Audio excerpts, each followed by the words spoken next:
রোজার কঠিন দিনগুলোতে শরীরের স্বাভাবিক কার্যক্রম কিছুটা ব্যাহত হয় এবং অতিরিক্ত হাইড্রেশন ও পুষ্টির প্রয়োজনীয়তা বাড়ে।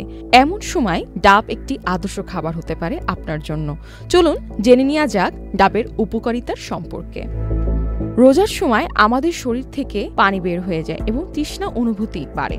ডাবের পানি শরীরকে দীর্ঘ সময় ধরে হাইড্রেট রাখে এবং শরীরের পানির ভারসাম্য বজায় রাখে।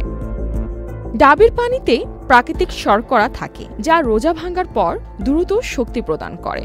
শুধু তাই নয়, সেহরি বা ইফতারির সময় ডাব খেলে সারাদিনের জন্য শরীরের শক্তির চাহিদা পূর্ণ হয়। ডাবের মধ্যে রয়েছে vitamin C, potassium, calcium, magnesium এবং অন্যান্য পুষ্টি উপাদান যা শরীরকে সঠিক পুষ্টি সরবরাহ করে এবং দুর্বলতা কমায়।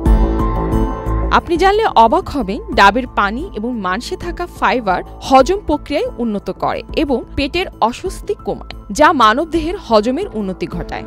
ডাবের পানি রক্তচাপ নিয়ন্ত্রণ রাখে এবং হৃদযন্ত্রের স্বাস্থ্যের জন্য উপকারী। বিশেষ করে এটি রোজার সময় গুরুত্বপূর্ণ ভূমিকা রাখে, কেননা দীর্ঘ সময় কিছু না খাওয়ার ফলে হৃৎপিণ্ডের উপর চাপ পড়ে।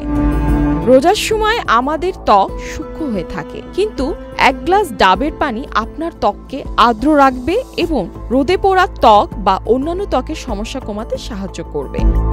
আর এই বিশেষ কারণগুলোর জন্যই আপনি রোজায় ডাব খাবেন, কারণ এটি শুধু শরীরের প্রয়োজনীয়তা পূর্ণ করে না, বরং রোজার পবিত্রতায় শরীরের শান্তি এবং সুস্থতা বজায় রাখতে সাহায্য করে। ফারজিয়া হোসেন, চ্যানেল আই।